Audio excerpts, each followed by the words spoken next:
ಓಂ ಶಾಂತಿ. ಇಂದು ಪ್ರಾತಃ ಮುರಳಿ ದಿನಾಂಕ ಜುಲೈ 6, 2025. ಸಂಕಲ್ಪ, ಸಮಯ ಮತ್ತು ಮಾತಿನ ಉಳಿತಾಯದ ಸ್ಕೀಮ್ನ ಮೂಲಕ ಸಫಲತೆಯ ಉತ್ಸವವನ್ನಾಚರಿಸಿ ನಿರಾಶರಾಗಿರುವ ಆತ್ಮಗಳಲ್ಲಿ ಆಶಾದೀಪವನ್ನು ಬೆಳಗಿಸಿ. ಇಂದು ಸ್ನೇಹದ ದಿನವಾಗಿದೆ.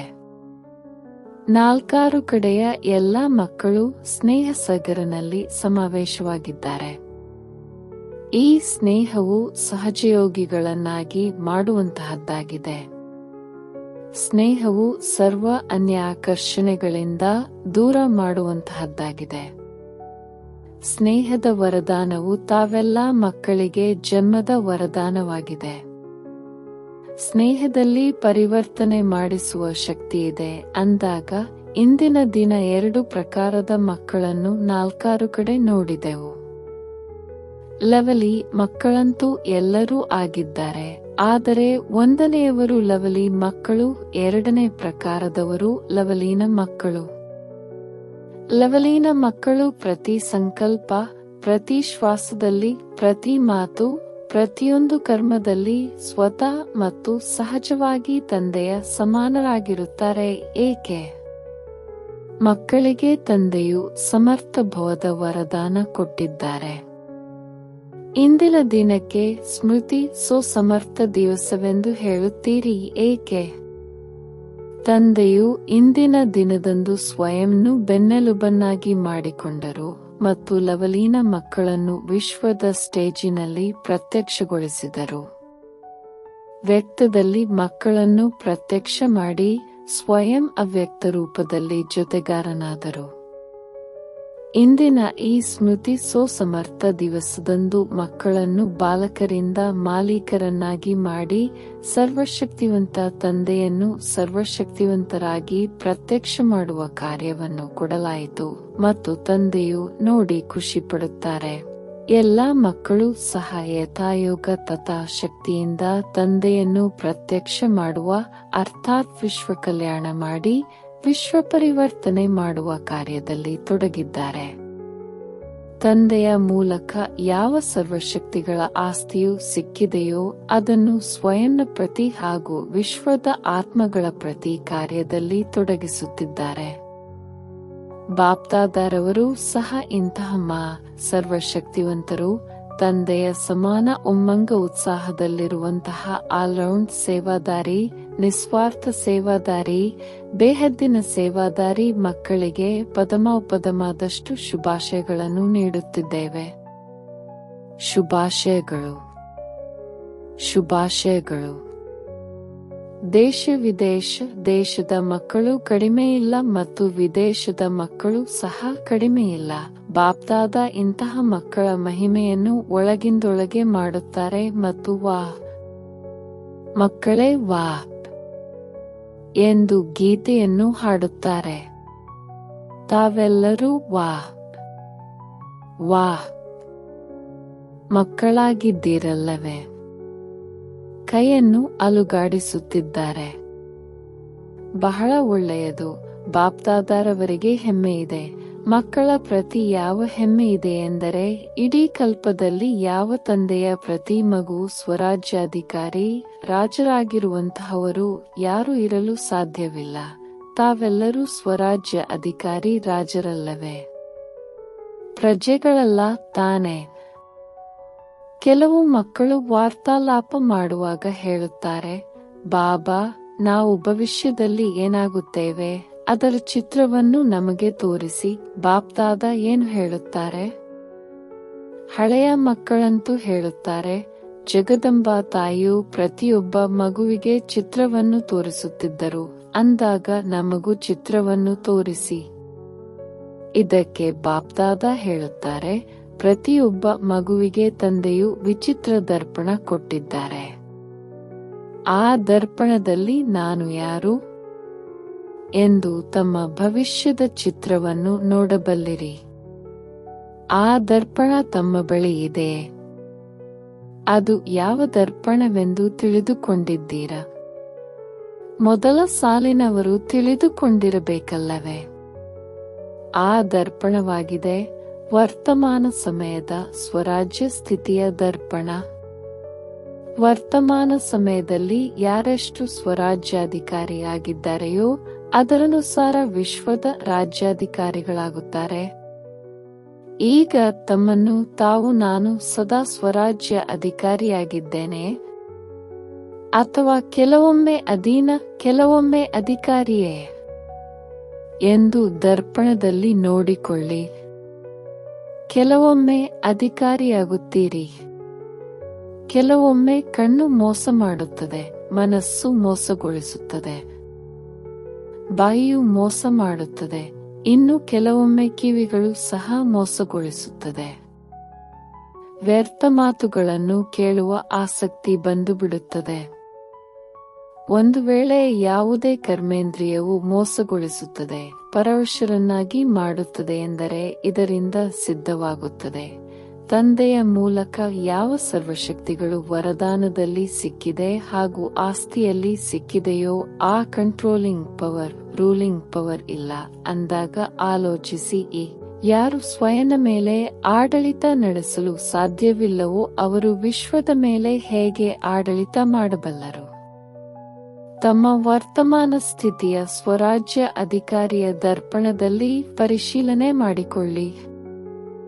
ದರ್ಪಣವಂತೂ ಎಲ್ಲರಿಗೂ ಸಿಕ್ಕಿದೆಯಲ್ಲವೇ? ದರ್ಪಣವು ಸಿಕ್ಕಿದ್ದರೆ ಕೈಯನ್ನೆತ್ತಿರಿ. ದರ್ಪಣದಲ್ಲಿ ಯಾವುದೇ ಕಲೆಯುಂಟಾಗಿಲ್ಲ ತಾನೆ? ದರ್ಪಣವು ಸ್ಪಷ್ಟವಾಗಿದೆ. ಬಾಪ್ದಾದ ಪ್ರತಿಯೊಬ್ಬ ಮಗುವಿಗೆ ಸ್ವರಾಜ್ಯ ಅಧಿಕಾರಿಯ ಸ್ವಮಾನವನ್ನು ಕೊಟ್ಟಿದ್ದಾರೆ. ಸರ್ವಶಕ್ತಿವಂತರ ಬಿರುದು ಸಹ ಎಲ್ಲಾ ಮಕ್ಕಳಿಗೆ ತಂದೆಯ ಮೂಲಕ ಸಿಕ್ಕಿದೆ. ಶಕ್ತಿವಂತರಲ್ಲ, ಸರ್ವಶಕ್ತಿವಂತರು. ಕೆಲವು ಮಕ್ಕಳು ವಾರ್ತಾಲಾಪದಲ್ಲಿ ಇದನ್ನು ಸಹ ಹೇಳುತ್ತಾರೆ. ಬಾಬಾ, ತಾವಂತೂ ಸರ್ವಶಕ್ತಿಗಳನ್ನು ಕೊಟ್ಟಿದ್ದೀರಿ, ಆದರೆ ಈ ಶಕ್ತಿಗಳು ಕೆಲವೊಮ್ಮೆ ಸಮಯದಲ್ಲಿ ಕೆಲಸ ಮಾಡುವುದಿಲ್ಲ, ಸಮಯದಲ್ಲಿ ಇಮರ್ಜ್ ಆಗುವುದಿಲ್ಲ, ಸಮಯವು ಕಳೆದು ಹೋದ ಮೇಲೆ ಇಮರ್ಜ್ ಆಗುತ್ತದೆ ಎಂದು ದೂರು ಕೊಡುತ್ತಾರೆ. ಇದಕ್ಕೆ ಕಾರಣವೇನಾಗುತ್ತದೆ? ಯಾವ ಸಮಯದಲ್ಲಿ ಯಾವ ಶಕ್ತಿಯನ್ನು ಆಹ್ವಾನ ಮಾಡುತ್ತೀರೋ ಆ ಸಮಯದಲ್ಲಿ ಪರಿಶೀಲನೆ ಮಾಡಿಕೊಳ್ಳಿ. ನಾನು ಮಾಲೀಕನಾಗಿ ಆಸನದ ಮೇಲೆ ಸ್ಥಿತನಾಗಿದ್ದೇನೆ. ಒಂದು ವೇಳೆ ಯಾರಾದರೂ ಆಸನದ ಮೇಲೆ ಸ್ಥಿತರಾಗಿಲ್ಲವೆಂದರೆ ಅಂತಹವರ ಆಜ್ಞೆಯನ್ನು ಯಾರೂ ಪಾಲಿಸುವುದಿಲ್ಲ. ಸ್ವರಾಜ್ಯ ಅಧಿಕಾರಿಯಾಗಿದ್ದೇನೆ, ಸರ್ವಶಕ್ತಿವಂತನಾಗಿದ್ದೇನೆ, ತಂದೆಯ ಮೂಲಕ ಆಸ್ತಿ ಮತ್ತು ವರದಾನಕ್ಕೆ ಅಧಿಕಾರಿಯಾಗಿದ್ದೇನೆ. ಈ ಸ್ಥಿತಿಯ ಆಸನದಲ್ಲಿ ಸ್ಥಿತರಾಗಿ ನಂತರ ಆಜ್ಞೆ ಮಾಡಿ. ಏನು ಮಾಡಲಿ, ಹೇಗೆ ಮಾಡಲಿ ಆಗುತ್ತಿಲ್ಲವೆಂದು ಆಸನದ ಕೆಳಗೆ ಕುಳಿತು ಆಸನದಿಂದ ಇಳಿದು ಆಜ್ಞೆ ಮಾಡುತ್ತೀರಿ, ಆಗ ಅದನ್ನು ಪಾಲಿಸುವರೇ? ಈಗಿನ ಕಾಲದಲ್ಲಿಯೂ ಒಂದು ವೇಳೆ ಯಾರಾದರೂ ಪ್ರಧಾನಮಂತ್ರಿಯಾಗಿದ್ದಾರೆ, ಆಸನದಲ್ಲಿದ್ದಾರೆ ಮತ್ತು ಅವರು ಆಸನದಿಂದ ಕೆಳಗಿಳಿದ ಮೇಲೆ ಯಾರಾದರೂ ಅವರ ಆಜ್ಞೆಯನ್ನು ಪಾಲಿಸುವರೇ? ಅಂದಾಗ ಪರಿಶೀಲನೆ ಮಾಡಿಕೊಳ್ಳಿ, ಆಸನದ ಮೇಲೆ ಸ್ಥಿತನಾಗಿದ್ದೇನೆ, ಅಧಿಕಾರಿಯಾಗಿ ಆಜ್ಞೆ ಮಾಡುತ್ತೇನೆಯೇ? ತಂದೆಯು ಪ್ರತಿಯೊಬ್ಬ ಮಗುವಿಗೆ ಅಥಾರಿಟಿಯನ್ನು ಕೊಟ್ಟಿದ್ದಾರೆ. ಇದು ಪರಮಾತ್ಮನ ಅಥಾರಿಟಿಯಾಗಿದೆ. ಯಾವುದೇ ಆತ್ಮನ ಅಥಾರಿಟಿಯೂ ಸಿಕ್ಕಿಲ್ಲ. ಇದು ಮಹಾತ್ಮರ ಅಥಾರಿಟಿಯೂ ಅಲ್ಲ, ಪರಮಾತ್ಮನ ಅಥಾರಿಟಿಯಾಗಿದೆ. ಅಂದ ಮೇಲೆ ಅಥಾರಿಟಿ ಮತ್ತು ಅಧಿಕಾರವು ಈ ಸ್ಥಿತಿಯಲ್ಲಿ ಸ್ಥಿತರಾಗಿ ಯಾವುದೇ ಶಕ್ತಿಗೆ ಆಜ್ಞೆ ಮಾಡಿ, ಆಗ ಅದು ಆಯಿತು ಪ್ರಭು ಎಂದು ಹೇಳಿ ಹಾಜರಾಗಿ ಬಿಡುವುದು. ಸರ್ವಶಕ್ತಿಗಳ ಮುಂದೆ ಈ ಮಾಯೆ, ಪ್ರಕೃತಿ, ಸ್ವಭಾವ, ಸಂಸ್ಕಾರ ಎಲ್ಲವೂ ದಾಸಿಯಾಗಿ ಬಿಡುತ್ತದೆ. ಮಾಲೀಕರು ನಮಗೆ ಆಜ್ಞೆ ನೀಡಲಿ ಎಂದು ತಾವು ಮಾಲೀಕರಿಗಾಗಿ ಕಾಯುತ್ತಿರುತ್ತದೆ. ಇಂದು ಸಮರ್ಥ ದಿವಸವಲ್ಲವೇ? ಆದ್ದರಿಂದ ಬಾಪ್ದಾದ ಮಕ್ಕಳಲ್ಲಿ ಯಾವ ಸಾಮರ್ಥ್ಯವಿದೆ ಎಂಬುದನ್ನು ರಿವೈಸ್ ಮಾಡಿಸುತ್ತಿದ್ದಾರೆ, ಅಂಡರ್ಲೈನ್ ಮಾಡಿಸುತ್ತಿದ್ದಾರೆ. ಮಕ್ಕಳು ಸಮಯದಲ್ಲಿ ಏಕೆ ಶಕ್ತಿಹೀನರಾಗಿ ಬಿಡುತ್ತೀರಿ? ಬಾಪ್ದಾದ ನೋಡಿದರು, ಮೆಜಾರಿಟಿ ಮಕ್ಕಳಲ್ಲಿ ಲೀಕೇಜ್ ಇದೆ. ಶಕ್ತಿಗಳು ಲೀಕೇಜ್ ಆಗುವ ಕಾರಣ ಕಡಿಮೆಯಾಗಿ ಬಿಡುತ್ತದೆ ಮತ್ತು ವಿಶೇಷವಾಗಿ 2 ಮಾತುಗಳ ಲೀಕೇಜ್ ಇದೆ. ಅವೆರಡು ಮಾತುಗಳಾಗಿವೆ: ಸಮಯ ಮತ್ತು ಸಂಕಲ್ಪ ವ್ಯರ್ಥವಾಗಿ ಹೋಗುತ್ತಿದೆ. ಕೆಟ್ಟದಾಗಿರುವುದಿಲ್ಲ, ಆದರೆ ವ್ಯರ್ಥ. ಸಮಯದಲ್ಲಿ ಕೆಟ್ಟ ಕಾರ್ಯವನ್ನಂತೂ ಮಾಡುವುದಿಲ್ಲ, ಆದರೆ ಜಮಾ ಸಹ ಮಾಡಿಕೊಳ್ಳುವುದಿಲ್ಲ. ಕೇವಲ ಇಂದು ಏನು ಕೆಟ್ಟದ್ದು ಮಾಡಲಿಲ್ಲವಲ್ಲ ಎಂದು ನೋಡಿಕೊಳ್ಳುತ್ತಾರೆ, ಆದರೆ ಇಂದು ಏನನ್ನು ಜಮಾ ಮಾಡಿಕೊಂಡೆನು? ಕಳೆಯುವುದಂತೂ ಕಳೆಯಲಿಲ್ಲ, ಆದರೆ ಸಂಪಾದನೆ ಮಾಡಿಕೊಂಡೆನೆ. ದುಃಖವನ್ನಂತೂ ಕೊಡಲಿಲ್ಲ, ಆದರೆ ಎಷ್ಟು ಮಂದಿಗೆ ಸುಖ ಕೊಟ್ಟೆನು? ಯಾರನ್ನು ಅಶಾಂತ ಮಾಡಲಿಲ್ಲ, ಆದರೆ ಶಾಂತಿಯ ವೈಬ್ರೇಷನ್ ಎಷ್ಟು ಹರಡಿದೆನು? ಶಾಂತಿದೂತನಾಗಿ ಎಷ್ಟು ಆತ್ಮರಿಗೆ ಶಾಂತಿಯನ್ನು ಕೊಟ್ಟೆನು? ವಾಯುಮಂಡಲದ ಮೂಲಕ ಅಥವಾ ಮುಖದ ಮೂಲಕ, ಇಲ್ಲವೇ ವೈಬ್ರೇಷನ್ನ ಮೂಲಕ? ಏಕೆಂದರೆ ನಿಮಗೆ ತಿಳಿದಿದೆ, ಇದು ಅತಿ ಕಡಿಮೆ ಸಮಯವಾಗಿದೆ. ಇದು ಪುರುಷೋತ್ತಮ ಕಲ್ಯಾಣಕಾರಿ ಜಮಾ ಮಾಡಿಕೊಳ್ಳುವ ಸಮಯವಾಗಿದೆ. ಈಗಿಲ್ಲದಿದ್ದರೆ ಇನ್ನೆಂದಿಗೂ ಇಲ್ಲ. ಇದು ಪ್ರತಿ ಗಳಿಗೆ ನೆನಪಿರಲಿ. ಮಾಡೋಣ, ಆಗಿಬಿಡುವುದು. ಈ ರೀತಿ ಅಲ್ಲ, ಈಗಿಲ್ಲದಿದ್ದರೆ ಇನ್ನೆಂದಿಗೂ ಇಲ್ಲ. ಬ್ರಹ್ಮ ತಂದೆಯದು ಇದೇ ತೀವ್ರಗತಿಯ ಪುರುಷಾರ್ಥವಿತ್ತು. ಆದ್ದರಿಂದ ನಂಬರ್ 1 ಗುರಿಯನ್ನು ತಲುಪಿದರು ಅಂದಾಗ ತಂದೆಯು ಯಾವ ಸಾಮರ್ಥ್ಯವನ್ನು ಕೊಟ್ಟಿದ್ದಾರೆ? ಇದು ಸಮರ್ಥ ದಿವಸದಂದು ನೆನಪು ಬಂದಿತಲ್ಲವೇ? ಉಳಿತಾಯದ ಸ್ಕೀಮ್ ಮಾಡಿ. ಸಂಕಲ್ಪದ ಉಳಿತಾಯ, ಸಮಯದ ಉಳಿತಾಯ, ವಾಣಿಯ ಉಳಿತಾಯ. ಯಾವುದು ಯಥಾರ್ಥ ಮಾತಲ್ಲವೋ ಆ ಯಥಾರ್ಥ ವ್ಯರ್ಥ ಮಾತಿನ ಉಳಿತಾಯ. ಬಾಪ್ದಾದ ಎಲ್ಲಾ ಮಕ್ಕಳನ್ನು ಸದಾ ಅಥಾರಿಟಿಯ ಆಸನದಲ್ಲಿ ಸ್ಥಿತರಾಗಿರುವ ಸ್ವರಾಜ್ಯ ಅಧಿಕಾರಿ ರಾಜರ ರೂಪದಲ್ಲಿ ನೋಡಲು ಬಯಸುತ್ತಾರೆ. ನಿಮಗೂ ಇದು ಇಷ್ಟವಲ್ಲವೇ? ಈ ರೂಪವು ಇಷ್ಟವಾಗಿದೆಯಲ್ಲವೇ? ಕೆಲವೊಮ್ಮೆ ಬಾಪ್ದಾದ ಯಾವಾಗ ಯಾವುದೇ ಮಗುವನ್ನು ಟಿವಿಯಲ್ಲಿ ನೋಡಿದರೂ ಇದೇ ರೂಪದಲ್ಲಿ ನೋಡಬೇಕು. ಬಾಪ್ದಾದರವರ ಬಳಿ ನ್ಯಾಚುರಲ್ ಟಿವಿ ಇದೆ. ಸ್ವಿಚ್ ಅನ್ನು ಒತ್ತಬೇಕಾಗಿಲ್ಲ. ಒಂದೇ ಸಮಯದಲ್ಲಿ 4 ಕಡೆಯ ಮಕ್ಕಳನ್ನು ನೋಡಬಲ್ಲರು. ಪ್ರತಿಯೊಬ್ಬ ಮಗುವನ್ನು ಮೂಲೆ ಮೂಲೆಯಲ್ಲಿರುವವರನ್ನು ನೋಡಬಲ್ಲರು ಅಂದಾಗ ಇದು ಸಾಧ್ಯವೇ? ನಾಳೆಯಿಂದ ಟಿವಿಯನ್ನು ತೆರೆದಾಗ ಏನು ಕಾಣಿಸುವುದು? ಫರಿಷ್ಠೆಯ ಉಡುಪಿನಲ್ಲಿ ಫರಿಷ್ಠೆಗಳ ಉಡುಪಾಗಿದೆ. ಬೆಳಕಿನಿಂದ ಹೊಳೆಯುವ ಉಡುಪು, ಮಿಂಚುವ ಉಡುಪು. ಈ ಶರೀರ ಬಾನದ ಮಣ್ಣಿನ ಉಡುಪನ್ನು ಧರಿಸಬೇಡಿ. ಹೊಳೆಯುತ್ತಿರುವ ಉಡುಪಾಗಿರಲಿ. ಸಫಲತೆಯ ನಕ್ಷತ್ರಗಳಾಗಿರಿ. ಇಂತಹ ಪ್ರತಿಯೊಬ್ಬರ ಮೂರ್ತಿಯನ್ನು ಈ ರೂಪದಲ್ಲಿ ನೋಡಲು ಬಯಸುತ್ತೇವೆ. ನಿಮಗೂ ಪ್ರಿಯವಲ್ಲವೇ? ಮಣ್ಣಿನ ಉಡುಪನ್ನು ಧರಿಸುತ್ತೀರೆಂದರೆ ಮಣ್ಣಿನ ತರಹವೇ ಆಗಿಬಿಡುತ್ತೀರಿ. ಹೇಗೆ ತಂದೆಯು ಅಶರೀರಿಯಾಗಿದ್ದಾರೆ, ಬ್ರಹ್ಮ ತಂದೆಯು ಬೆಳಕಿನ ಉಡುಪಿನಲ್ಲಿದ್ದಾರೆ, ಫರಿಷ್ಠ ಆಗಿದ್ದಾರೆ, ಅದೇ ರೀತಿ ಫಾಲೋ ಫಾದರ್ ಮಾಡಿ. ಸ್ಥೂಲ ರೂಪದಲ್ಲಿ ನೋಡಿ. ಒಂದು ವೇಳೆ ತಮ್ಮ ವಸ್ತ್ರಗಳಿಗೆ ಮಣ್ಣು ಆದರೆ, ಕಲೆಯುಂಟಾದರೆ ಏನು ಮಾಡುತ್ತೀರಿ? ಅದನ್ನು ಬದಲಾಯಿಸಿ ಬಿಡುತ್ತೀರಲ್ಲವೇ? ಅದೇ ರೀತಿ ಪರಿಶೀಲನೆ ಮಾಡಿಕೊಳ್ಳಿ. ಸದಾ ಹೊಳೆಯುವಂತಹ ಫರಿಷ್ಠೆಯ ಉಡುಪಿದೆಯೇ? ನನ್ನ ಪ್ರತಿಯೊಬ್ಬ ಮಗುವು ರಾಜಮಗುವಾಗಿದೆ ಎಂದು ತಂದೆಗೆ ಯಾವ ಹೆಮ್ಮೆ ಇದೆಯೋ ಅದೇ ಸ್ವರೂಪದಲ್ಲಿರಿ, ರಾಜರಾಗಿ ಇರಿ. ಈ ಮಾಯೆಯು ಈ ರೀತಿ ತಮಗೆ ದಾಸಿಯಾಗುವುದು ಮತ್ತು ಬೀಳ್ಕೊಡುಗೆಯನ್ನು ತೆಗೆದುಕೊಳ್ಳಲು ಬರುವುದು. ಅಂದರೆ ಅರ್ಧಕಲ್ಪಕ್ಕಾಗಿ ನಿಮ್ಮಿಂದ ಬೀಳ್ಕೊಡುಗೆಯನ್ನು ತೆಗೆದುಕೊಳ್ಳಲು ಬರುತ್ತದೆ, ಯುದ್ಧ ಮಾಡುವುದಿಲ್ಲ. ಬಾಪ್ದಾದ ಸದಾ ಹೇಳುತ್ತಾರೆ, ತಂದೆಯ ಮೇಲೆ ಬಲಿಹಾರಿಯಾಗುವವರು ಎಂದು ಸೋಲು ಅನುಭವಿಸಲು ಸಾಧ್ಯವಿಲ್ಲ. ಒಂದು ವೇಳೆ ಸೋಲು ಅನುಭವಿಸಿದರೆ ಬಲಿಹಾರಿಯಾಗಿಲ್ಲ ಎಂದರ್ಥ. ಈಗ ತಮ್ಮೆಲ್ಲರ ಮೀಟಿಂಗ್ ಆಗುವುದಿದೆಯಲ್ಲವೇ? ಮೀಟಿಂಗ್ನ ದಿನಾಂಕವು ನಿಗದಿಯಾಗುತ್ತದೆಯಲ್ಲವೇ ಅಂದಾಗ ಈ ಬಾರಿ ಕೇವಲ ಸೇವಾ ಯೋಜನೆಯ ಮೀಟಿಂಗ್ ಅನ್ನು ಬಾಪ್ದಾದ ನೋಡಲು ಬಯಸುವುದಿಲ್ಲ. ಸೇವೆಯ ಯೋಜನೆಯನ್ನು ಬಲೆ ಮಾಡಿ, ಆದರೆ ಮೀಟಿಂಗ್ನಲ್ಲಿ ಸಫಲತೆಯ ಉತ್ಸವದ ಯೋಜನೆ ಮಾಡಿ. ಬಹಳಷ್ಟು ಉತ್ಸವ ಆಚರಣೆಯನ್ನು ಮಾಡಿದಿರಿ. ಈಗ ಸಫಲತೆಯ ಉತ್ಸವವನ್ನಾಚರಿಸುವ ದಿನಾಂಕವನ್ನು ನಿಗದಿಪಡಿಸಿ. ಎಲ್ಲರೂ ಹೇಗಾಗುವರೋ ಎಂದು ಆಲೋಚಿಸುತ್ತೀರಾ? ಹೋಗಲಿ, ಕೊನೆ ಪಕ್ಷ 108 ರತ್ನಗಳಂತೂ ಸಫಲತಾಮೂರ್ತಿಯ ಉತ್ಸವವನ್ನಾಚರಿಸಿ. ಉದಾಹರಣೆಯಾಗಿ, ಇದು ಸಾಧ್ಯವೇ? ಹೇಳಿರಿ. ಮೊದಲ ಸಾಲಿನವರು ಹೇಳಿರಿ. ಸಾಧ್ಯವೇ? ಉತ್ತರವನ್ನು ಕೊಡುವ ಸಾಹಸವನ್ನಿಡುವುದಿಲ್ಲ.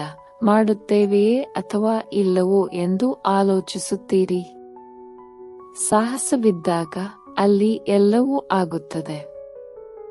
ದಾದೀಜಿಯು ಹೇಳಲಿ, 108 ಮಂದಿ ಸಫಲತಾಮೂರ್ತಿಗಳಾಗುವಿರಾ?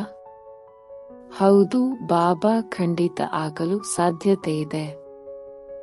ಸಫಲತೆಯ ಉತ್ಸವವಾಗುತ್ತದೆ. ನೋಡಿ, ದಾದೀಜಿಯಲ್ಲಿ ಧೈರ್ಯವಿದೆ. ತಮ್ಮೆಲ್ಲರ ಕಡೆಯಿಂದ ಧೈರ್ಯವನ್ನಿಡುತ್ತಿದ್ದಾರೆ ಅಂದಾಗ ಸಹಯೋಗಿಗಳಾಗಿ.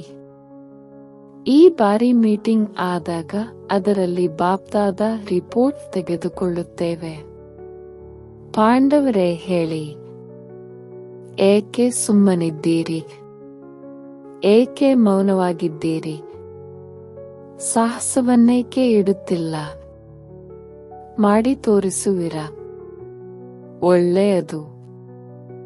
ಸಾಹಸವನ್ನು ಇಡಬಲ್ಲಿರ? ನಾವು ಸಾಹಸವನ್ನಿಟ್ಟು ಮಾಡಿ ತೋರಿಸುತ್ತೇವೆಂದು ಯಾರು ತಿಳಿಯುವಿರೋ ಅವರು ಕೈ ಎತ್ತಿರಿ. ಮಾಡುವಿರಾ? ಯಾವುದೇ ಸಂಸ್ಕಾರ ಇರುವುದಿಲ್ಲವೇ? ಯಾವುದೇ ನಿರ್ಬಲತೆ ಇರುವುದಿಲ್ಲವೇ? ಒಳ್ಳೆಯದು. ಮಧುಬನದವರು ಸಹ ಕೈ ಎತ್ತುತ್ತಿದ್ದಾರೆ. ವಾಹ್! ಶುಭಾಶಯಗಳು, ಶುಭಾಶಯಗಳು. ಅಂದಾಗ 108 ಬಹಳ ಸಹಜವಾಗಿ ಆಗಿಬಿಡುವುದು. ಇಷ್ಟೊಂದು ಮಂದಿ ಕೈ ಎತ್ತಿದಿರಿ ಅಂದ ಮೇಲೆ 108 ಆಗುವುದೇನು ದೊಡ್ಡ ಮಾತು? ಡಬಲ್ ವಿದೇಶಿಯರು ಏನು ಮಾಡುವಿರಿ? ಹಾ, ದಾದಿ ಜಾನಕಿಯವರು ಸಹ ಕೇಳುತ್ತಿದ್ದಾರೆ. ನಾನು ಹೇಳುವುದೇ ಎಂದು ಅವರಿಗೆ ಉಮ್ಮಂಗ ಬರುತ್ತಿದೆ. ವಿದೇಶದ ಮಾಲೆಯನ್ನು ನೋಡುತ್ತೇವೆ, ಸರಿಯೇ? ಕೈ ಎತ್ತಿರಿ. ಸಮ್ಮತವೇ? ಒಳ್ಳೆಯದು. ಇಂದು ಇವರು ಎಷ್ಟು ಮಂದಿ ಕುಳಿತಿದ್ದಾರೆ? 200. ಇವರಲ್ಲಿ 108 ಮಂದಿಯಾದರೂ ತಯಾರಾಗಿ ಬಿಡುತ್ತೀರಲ್ಲವೇ? ಇದರಲ್ಲಿ ಮೊದಲು ನಾನು ಮಾಡಬೇಕು. ಬೇರೆಯವರನ್ನು ನೋಡಬಾರದು. ಮೊದಲು ನಾನು ಮತ್ತು ದೇಹಾಭಿಮಾನದ ನಾನು ಎನ್ನಬಾರದು. ಇದರಲ್ಲಿ ಮೊದಲು ನಾನು ಎನ್ನಬೇಕು. ಬೇರೆ ಅನ್ಯ ಕೆಲಸವನ್ನು ಬಾಪ್ದಾದಾರವರು ಕೊಡುತ್ತಾರೆ. ಇಂದು ಸಮರ್ಥ ದಿವಸವಲ್ಲವೇ? ಆದ್ದರಿಂದ ಸಾಮರ್ಥ್ಯವಿದೆ. ಬಾಪ್ದಾದ ಇಂದು ಒಂದು ವಿಚಿತ್ರ ದೀಪಾವಳಿಯನ್ನು ಆಚರಣೆ ಮಾಡಲು ಬಯಸುತ್ತಾರೆ. ತಾವಂತೂ ಕೆಲವು ಬಾರಿ ದೀಪಾವಳಿಯನ್ನು ಆಚರಿಸಿದ್ದೀರಿ, ಆದರೆ ಬಾಪ್ದಾದಾರವರ ವಿಚಿತ್ರ ದೀಪಾವಳಿಯನ್ನು ಆಚರಿಸಲು ಬಯಸುತ್ತಾರೆ. ತಿಳಿಸುವುದೇ? ತಿಳಿಸುವುದೇ? ತಿಳಿಸುವುದೇ? ವರ್ತಮಾನ ಸಮಯವನ್ನಂತೂ ನೀವು ನೋಡುತ್ತಲೇ ಇದ್ದೀರಿ. ದಿನ ಪ್ರತಿದಿನ 4 ಕಡೆ ಮನುಷ್ಯಾತ್ಮರಲ್ಲಿ ನಿರಾಶೆಯು ಹೆಚ್ಚುತ್ತಾ ಹೋಗುತ್ತಿದೆ. ಆದ್ದರಿಂದ ಬಲೆ ಮನಸ್ಸಿನಿಂದಾದರೂ ಸೇವೆ ಮಾಡಿ, ವಾಚಾದಿಂದಾದರೂ ಮಾಡಿ, ಸಂಬಂಧ ಸಂಪರ್ಕದ ಮೂಲಕವಾದರೂ ಮಾಡಿ.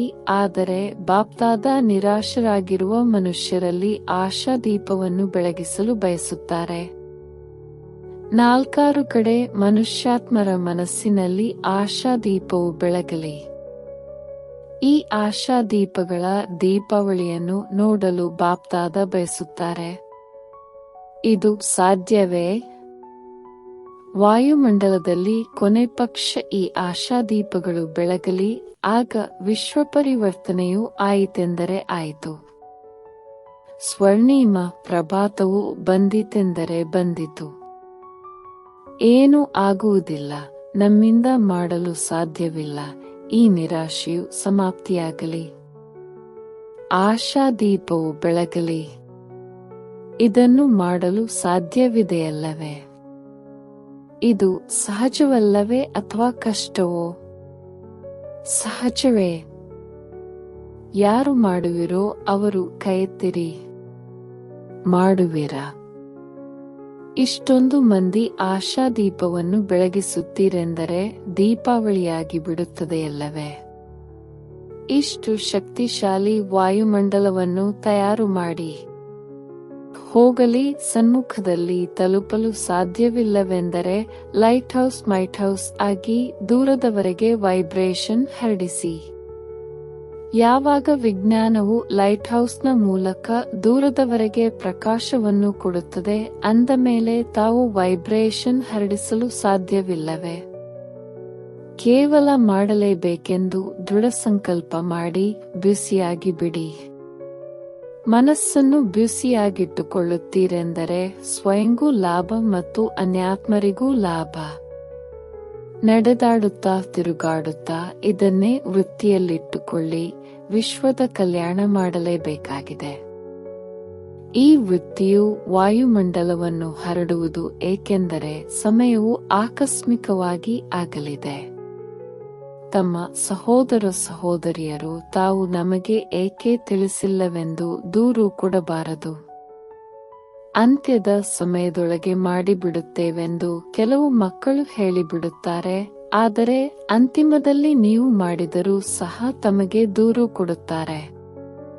ನಮಗೆ ಸಮಯಕ್ಕೆ ಮೊದಲೇ ಏಕೆ ತಿಳಿಸಲಿಲ್ಲ, ನಾವು ಭಾಗ್ಯವನ್ನು ಮಾಡಿಕೊಳ್ಳುತ್ತಿದ್ದೆವು ಎಂದು ದೂರುತ್ತಾರೆ. ಆದ್ದರಿಂದ ಪ್ರತಿ ಸಂಕಲ್ಪದಲ್ಲಿ ಬಾಪ್ದಾದಾರವರ ನೆನಪಿನಿಂದ ಪ್ರಕಾಶವನ್ನು ತೆಗೆದುಕೊಳ್ಳುತ್ತಾ ಹೋಗಿ. ಲೈಟ್ ಹೌಸ್ ಆಗಿ ಲೈಟನ್ನು ಕೊಡುತ್ತಾ ಹೋಗಿ. ಸಮಯವನ್ನು ವ್ಯರ್ಥ ಮಾಡಬೇಡಿ.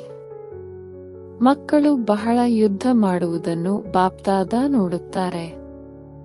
ಅದು ಬಾಪ್ದಾದಾರವರಿಗೆ ಇಷ್ಟವಾಗುವುದಿಲ್ಲ. ಸರ್ವಶಕ್ತಿವಂತರು ಯುದ್ಧ ಮಾಡುತ್ತಿದ್ದಾರೆ. ಇದು ನಮಗೆ ಇಷ್ಟವಾಗುವುದಿಲ್ಲ.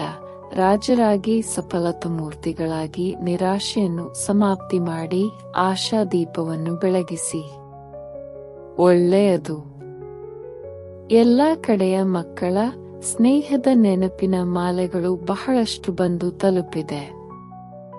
ಬಾಪ್ದಾದ ನೆನಪನ್ನು ಕಳುಹಿಸುವವರನ್ನು ಸನ್ಮುಖದಲ್ಲಿ ನೋಡುತ್ತಾ ನೆನಪಿಗೆ ಮರುಪಾವತಿಯಾಗಿ ಹೃದಯದ ಆಶೀರ್ವಾದಗಳು, ಹೃದಯದ ಪ್ರೀತಿಯನ್ನು ಕೊಡುತ್ತಿದ್ದಾರೆ.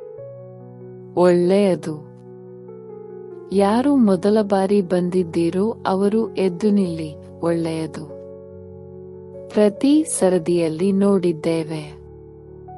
ಮೆಜಾರಿಟಿ ಹೊಸಬರಿರುತ್ತಾರೆ ಅಂದಾಗ ಸರ್ವಿಸ್ ವೃದ್ಧಿಪಡಿಸಿದ್ದೀರಲ್ಲವೇ?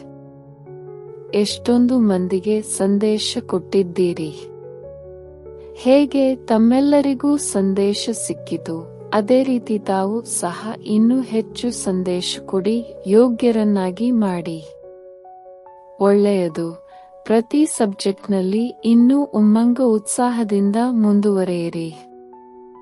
ಚೆನ್ನಾಗಿದೆ. ಒಳ್ಳೆಯದು. ಈಗ ಲಕ್ಷ್ಯವನ್ನಿಡಿ. ನಡೆದಾಡುತ್ತಾ ತಿರುಗಾಡುತ್ತಾ ಮನಸ ವಾಚ ಇಲ್ಲವೇ ಕರ್ಮಣ ಸೇವೆಯಿಲ್ಲದೆ ಇರಲೇಬಾರದು ಮತ್ತು ನೆನಪಿಲ್ಲದೆಯೂ ಇರಬಾರದು. ನೆನಪು ಮತ್ತು ಸೇವೆ ಸದಾ ಜೊತೆಯಲ್ಲಿರಲಿ. ಇಷ್ಟು ತಮ್ಮನ್ನು ಬ್ಯುಸಿಯಾಗಿಟ್ಟುಕೊಳ್ಳಿ, ನೆನಪಿನಲ್ಲಿಯೂ ಹಾಗೂ ಸೇವೆಯಲ್ಲಿಯೂ.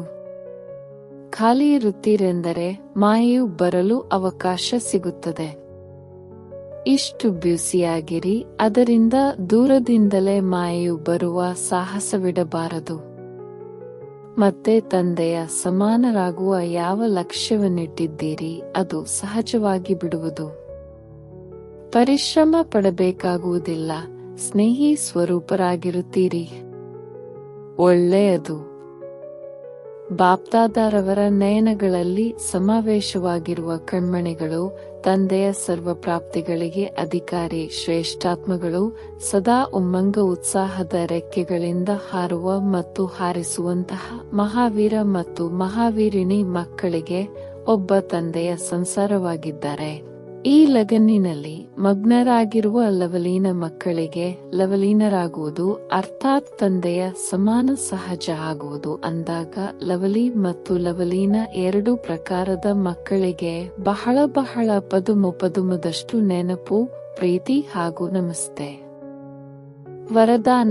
ವರದಾನ ತಮ್ಮ ಪ್ರತಿ ಕರ್ಮ ಅಥವಾ ವಿಶೇಷತೆಯ ಮೂಲಕ ದಾತಾನ ಕಡೆ ಕೈತೋರಿಸುವಂತಹ ಸತ್ಯ ಸೇವಾದಾರಿ ಭವ. ಸತ್ಯ ಸೇವಾದಾರಿ ಯಾವುದೇ ಆತ್ಮಕ್ಕೆ ಸಹಯೋಗ ಕೊಟ್ಟು ಸ್ವಯಂನಲ್ಲಿ ಸಿಕ್ಕಿ ಹಾಕಿಸಿಕೊಳ್ಳುವುದಿಲ್ಲ. ಅವರು ಎಲ್ಲರ ಸಂಪರ್ಕವನ್ನು ತಂದೆಯ ಜೊತೆ ಮಾಡಿಸುತ್ತಾರೆ. ಅವರ ಪ್ರತಿ ಮಾತು ತಂದೆಯ ಸ್ಮೃತಿ ತರಿಸುವಂತಹದ್ದಾಗಿರುತ್ತದೆ. ಅವರ ಪ್ರತಿ ಕರ್ಮದಿಂದ ತಂದೆ ಕಂಡುಬರುತ್ತಾರೆ. ಅವರಿಗೆ ಎಂದು ಇಂತಹ ಸಂಕಲ್ಪ ಸಹ ಬರುವುದಿಲ್ಲ, ನನ್ನ ವಿಶೇಷತೆಗೆ ಕಾರಣ ಈ ನನ್ನ ಸಹಯೋಗಿಯಾಗಿದ್ದಾರೆ ಎಂದು. ಒಂದು ವೇಳೆ ನಿಮ್ಮನ್ನು ನೋಡಿ ತಂದೆಯನ್ನು ನೋಡದೆ ಸೇವೆ ಮಾಡಿದರೆ ಆ ಸೇವೆಯಾಗಿರುವುದಿಲ್ಲ, ತಂದೆಯನ್ನು ಮರೆಸಿಬಿಟ್ಟರು. ಸತ್ಯ ಸೇವಾದಾರಿ ಸತ್ಯದ ಕಡೆ ಎಲ್ಲರ ಸಂಬಂಧವನ್ನು ಜೋಡಿಸುತ್ತಾರೆ, ಸ್ವಯಂ ಕಡೆ ಅಲ್ಲ. ಸ್ಲೋಗನ್ ಯಾವುದೇ ಪ್ರಕಾರದ ಅರ್ಜಿ ಹಾಕುವ ಬದಲು ಸದಾ ರಾಜಿಯಾಗಿರಿ.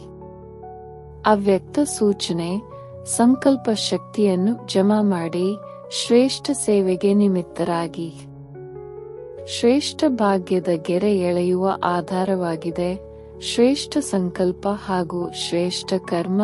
ಟ್ರಸ್ಟಿ ಆತ್ಮವಾಗಿರಲಿ ಅಥವಾ ಸೇವಾದಾರಿ ಆತ್ಮವಾಗಿರಲಿ, ಇಬ್ಬರಿಗೂ ಸಹ ಭಾಗ್ಯ ಮಾಡಿಕೊಳ್ಳಲು ಪೂರ್ತಿ ಚಾನ್ಸ್ ಇದೆ. ಯಾರು ಎಷ್ಟು ಭಾಗ್ಯ ಮಾಡಿಕೊಳ್ಳಲು ಬಯಸುತ್ತಾರೋ ಅಷ್ಟು ಮಾಡಿಕೊಳ್ಳಬಹುದು. ಓಂ ಶಾಂತಿ.